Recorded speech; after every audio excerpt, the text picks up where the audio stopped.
తీగాపూర్ గ్రామ ప్రజలందరికీ నా యొక్క హృదయపూర్వక నమస్కారాలు. నా మీద నమ్మకంతో గెలిపించి నన్ను ఈరోజు సర్పంచ్గా వాళ్ళు ముందుకు తీసుకొచ్చుకున్నారు. యొక్క అభిమానాన్ని, ఆదరణను నేను అందరికీ నా యొక్క హృదయపూర్వక ధన్యవాదాలు తెలుపుకుంటున్నా.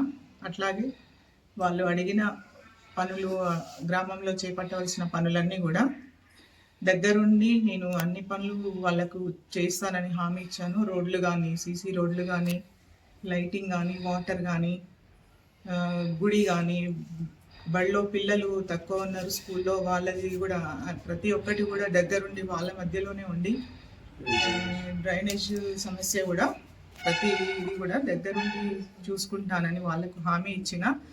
దాంతో నా మీద ఉన్న నమ్మకంతో వాళ్ళందరూ ముందుకు వచ్చి, అధికార పార్టీ వాళ్ళు భయభ్రాంతులకు గురి చేసిండ్రు. బాగా వచ్చి మేము ఇండ్లు ఇవ్వము, అది ఇవ్వము, వాళ్ళు గెలిస్తే ఇది రాదు అది రాదు అన్నారు.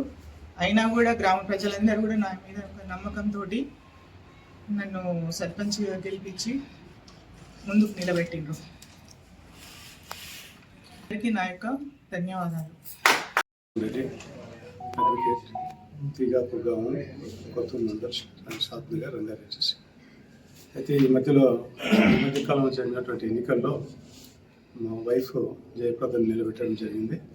యాక్చువల్ ఏంటంటే అసలు కంటెస్ట్ లేకుండా యునానిమస్గా చేద్దామని నా ఉద్దేశంతో, మాకు ఎలాంటి అసలు ఇంట్రెస్ట్ లేకుండా సర్పంచ్ పోస్ట్ నిలబడాలని, ఎవరినైనా యునానిమస్ చేసేసి ఈ గ్రామానికి వాళ్ళ ద్వారా ఏదన్నా గ్రామానికి ఏమైనా హెల్ప్ చేస్తే అది ఆ నిధులతోటి గ్రామాభివృద్ధికి పనికొస్తున్న ఉద్దేశంతో యునానిమస్గా మాట్లాడడం జరిగింది.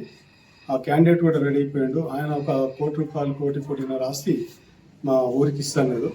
సో మేమందరం కూడా, మా గ్రామస్తులు కూడా దీనికి అందరూ కూడా చాలా సంతోషం వ్యక్తం చేశారు. అయితే ఇక్కడ ఎవరైతే కంటెస్టెంట్స్ ముఖ్యంగా ఉన్నారో, ఈ జనరల్ వచ్చింది కదా అని ఆయన హరినాథ్ రెడ్డి కాంగ్రెస్ పార్టీ ప్రెసిడెంట్, ఆయననేమో నాకు జనరల్ వచ్చింది, నేను ఖచ్చితంగా ఉంటాను ఆయన అన్నాడు. అదేవిధంగా బీఆర్ఎస్ పార్టీ ప్రెసిడెంట్ మేధకృష్ణయ్య యాదవ్, ఆయన కూడా నాకు ఈసారి ఈ ముగ్గురు పిల్లలు తీసేసిరు, లిఫ్ట్ చేసి నాకు అవకాశం వచ్చింది, నేను ఉంటాను అని ఆయన చెప్పినాడు. అయినప్పటికీ కూడా నేను అన్నాను, మరి ఏం చేస్తాను, మీరు ఏమైనా చేసేదంటే చేయండి. మరి ఒక దేవాలయం ఆల్రెడీ ఒక 2 కోట్ల ప్రాజెక్ట్ చేసిన దేవాలయాన్ని, మరి ఇప్పుడు ఆ దేవాలయానికి చాలా రిక్వైర్మెంట్ ఉంది. అక్కడ ఒక స్వామికి ఇల్లు అయింది కానీ వాకిలి లేదు. సో ఆ వాకిలి ఇంకొక వ్యక్తి జొల్లు మల్లేష్ అనే వ్యక్తి, ఆయన ప్లేస్ ఉంది అక్కడ. ఆ ప్లేస్ ఆయన ఇవ్వడానికి రెడీ ఉన్నాడు. మా అందరి ఆకాంక్ష ఏంటంటే ఆ జాగను ఆ స్వామివారికి ఇప్పించి ఆ జొల్లు మల్లేశ్వరం యునానిమస్గా చేద్దామనే ఉద్దేశం నాకు ఉంది. నాకే కాదు, మా గ్రామస్తులందరూ కూడా దానికి సపోర్ట్ చేసినారు.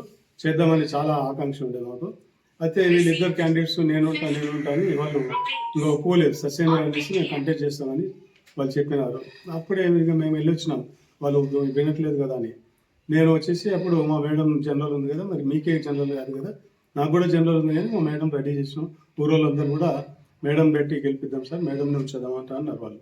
సరే అని దానికి ఒప్పుకున్నాను. సో ఈమె కంటెస్ట్లోకి బరిలోకి దిగినాక బీఆర్ఎస్ పార్టీ ప్రెసిడెంట్ ఏం చేసిందంటే, ఆయన విత్డ్రా చేసుకొని ఆయన కంటెస్ట్ చేయకుండా ఆయన మద్దతు అంతా కూడా ఇక్కడ కాంగ్రెస్ పార్టీ ప్రెసిడెంట్కు ఆయన వ్యక్తం చేసిండు. ఆయనే కాకుండా ఇంకా మా మీద తెలుసు కదా, ఆయన మన ప్రెసిడెంట్ ఎమ్మెల్యే వీళ్ళపల్లి శంకర్ చాలా దృష్టి పెడతాడు. మేము ఎక్కడ ఉన్నా కానీ ఎప్పుడు ఓడగొట్టాలి అనే ప్లాన్తో ఉంటాడు. సో ఆయన ఏంటంటే, ఆయన 3 సార్లు ప్రచారానికి వచ్చింది ఈ గ్రామానికి. అదేవిధంగా మండలంలో ఉన్నటువంటి కాంగ్రెస్ లీడర్లందరినీ మా గ్రామానికి పంపించాడు. ఏదో ఒక విధంగా మమ్మల్ని డిఫీట్ చేయాలి ఆయన కాన్సెప్ట్. సో ఎనీవే, ఇప్పుడు అటువంటి పోటీలో మేము నిలబడి మా గ్రామస్తులందరూ కూడా మా పైన నమ్మకం పెట్టుకొని ఈరోజు గెలిపించారు. ముందు కూడా, ఎందుకంటే వాళ్ళ నమ్మకాన్ని మేము వమ్ము చేయకుండా ఏదైతే ఆశలు పెట్టుకున్నారో ఈ గ్రామానికి అభివృద్ధి ఇప్పుడే కాదు, గతంలో కూడా అభివృద్ధి ఎప్పుడు కూడా ఎవరు అడిగినా లేకుండా మేము చేస్తూనే ఉన్నాము. ఇంకా ముందు కూడా ఘనమైన అభివృద్ధి చూపిస్తాం. మా ఒక ఆకాంక్ష ఏంటంటే, ఈ గ్రామాన్ని ఈ షాద్నగర్లోనే ఒక ఆదర్శ గ్రామంగా నిలపాలని నా ఉద్దేశం అది. ఎందుకంటే ఫండ్స్ ఉన్నా లేకున్నా మేము పాకెట్ నుంచి పెట్టి చిన్న చితక ఏదైనా డ్రైనేజీలు అంటే రోడ్లు అంటే చేసుకుంటూ పోతూనే ఉన్నాం. గ్రామంలో కూడా, ఊర్లో కూడా అందరికీ ఏదో ఒక విధంగా చచ్చిపోయినా కానీ, బతికినా కానీ, పెళ్ళిళ్ళైనా కానీ మేము ఎప్పుడు కూడా, ఇప్పుడే కాదు మా బాపు ఉన్నప్పటి నుంచి కూడా మేము సహాయం చేస్తూనే ఉంటాం. ఇప్పుడు కూడా అదేవిధంగా అది జరుగుతూనే ఉంది. సో అలాంటిది చాలా హోప్ ఉండే మాకు. ఏంటి, మేము ఒక అత్యధిక మెజార్టీ ఒక 200-300 లీడ్ ఉంటుందని ఆశ ఉండింది మాకు. అయితే వీళ్ళందరూ ఇప్పుడు అధికారంలో ఉన్నటువంటి పార్టీ ఏంటంటే లోకల్ లీడర్లు వీళ్ళు మా మీద రకరకాల దుష్ప్రచారం చేసి వాళ్ళు ఏదో ఒక విధంగా గెలవాలని చూసారు. అయినా కానీ పెద్ద ప్రజలు వాళ్ళకి ఏమి స్పందన ఇవ్వలేదు. ఇక వాళ్ళు ఎట్లా అంటే మేము ఇక్కడ ఊర్లో ఉండము, మేము షాద్నగర్లో ఉంటాము, అది వాళ్ళు ఊరోని గెలిపించుకోవాలి, ఇలాంటి మాటలని ఎన్నో మాట్లాడారు. నేను ఊర్లోనే ఉంటాను, నాకు ఇల్లు ఉంది ఇక్కడ, నాకు పొలాలు ఉన్నాయి, వాళ్ళకంటే పనులు నేనే ఎక్కువ చేస్తాను. ఏదైనా గ్రామంలో ఈ రోజు కూడా ఏదైనా మీటింగ్ పెడితే ఊర్లో ఉన్న వాళ్ళు ఎవరు రారు, నేనే ఫస్ట్ ఉంటాను ఆ మీటింగ్కి. గంట ముందు వచ్చేస్తాను. మా ఎక్స్ సర్పంచ్ రమేష్ గారు ఉన్నారు, ఆయన తెలుసు అన్ని విషయాలు. ఆయన కూడా చాలా బాగా పనిచేసిన గ్రామానికి. నిధులు కాకపోతే నిధులు కొంత కొరత వల్ల కొన్ని ఇప్పటికి కూడా వాళ్ళు చేసినటువంటి కార్యక్రమాలు ఏంటంటే రోడ్లు, డ్రైనేజ్లు, వాళ్ళకు నిధులు ఇంకా ఈ రోజు కూడా అందలేదు. 2 సంవత్సరాలు దాటిపోయింది పాపం, వాళ్ళకు అది చేసినటువంటి పనులకు డబ్బులు రాలేదు. సో ఆ విధంగా అభివృద్ధికి ఎప్పుడు మేము సహకరిస్తాం. ఇప్పుడు ఎగ్జాంపుల్ ఏంటంటే, మేము ఇక్కడ ఈ 3.5 కిలోమీటర్లు విజయలక్ష్మి నుంచి ఇక్కడ చేగూరు రోడ్ వరకు 3.5 కిలోమీటర్స్ రోడ్ అది. ఆ రోడ్డుకు చాలా ప్రయత్నం చేసినాం ప్రభుత్వం పరంగా రోడ్ వేయాలని. అయినప్పటికీ ప్రభుత్వం నుంచి ఎలాంటి స్పందన రాలేదు నాకు. నేనేం చేసినంటే, అప్పుడు నేను ఎంపీటీసీ ఉన్నాను. ఎంపీటీసీ ఉండి ఏం చేసినంటే, ఎట్లాగో ఇంత నిధులు గవర్నమెంట్ ఇచ్చే పరిస్థితి లేదు, 5.5 కోట్ల ప్రాజెక్ట్ అది రోడ్డు కూడా. సో ఇది లేదనేసి నేనేం చేసినానంటే, ఇది ఎట్లా కాదు, మనం ఎట్లన్నా ఏదైనా దీనికి ఫండ్స్ సేకరించాలి, ఏ విధంగా చేయాలి. చాలా ఇండస్ట్రీస్ ఉన్నాయి, వాళ్ళందరూ తలా ఇంత కాంట్రిబ్యూషన్ ఇస్తే రోడ్ చేసుకోవచ్చు అనే ఒక ఆలోచన నాకు కలిగింది. అంటే నేను ఫస్ట్ అందరికంటే ముందే చెక్ 10 లక్షల చెక్కు రాసి టీఎస్ఐసి పేరు మీద రాసి నేను చెక్కు చేతిలో పట్టుకొని అందరు ఇండస్ట్రీస్ దగ్గరికి వెళ్ళడం జరిగింది.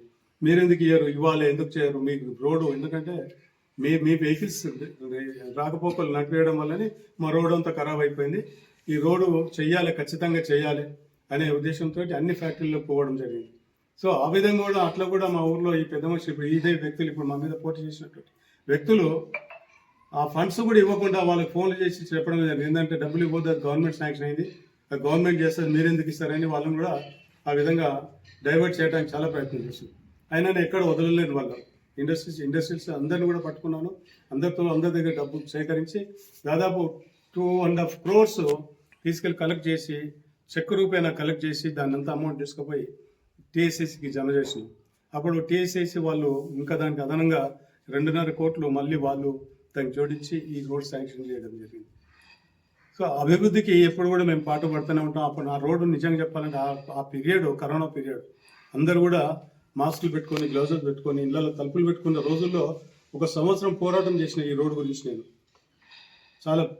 చాలా ధర్నాలు చేయడం జరిగింది, రాస్తారోకాలు చేయడం జరిగింది. ఎందుకంటే వీళ్ళు స్పందించలేదు, ఇండస్ట్రియల్స్ స్పందించకపోతే వాళ్ళ ఫ్యాక్టరీల ముందర గేట్ ముంగల మా ఊరు యువకులు అందరూ కూడా తీసుకొని అందరూ గడబడి చేసేసి ఆ విధంగా వాళ్ళని కన్విన్స్ చేసి వాళ్ళ దగ్గర ఈచ్ కంపెనీ నుంచి 5 లక్షలు 10 లక్షలు ఆ విధంగా చెక్కు రూపాయలు తీసుకొని ఆ డబ్బంతా తీసుకుపోయి అక్కడ టీసీసీకి జమ చేయడం జరిగింది.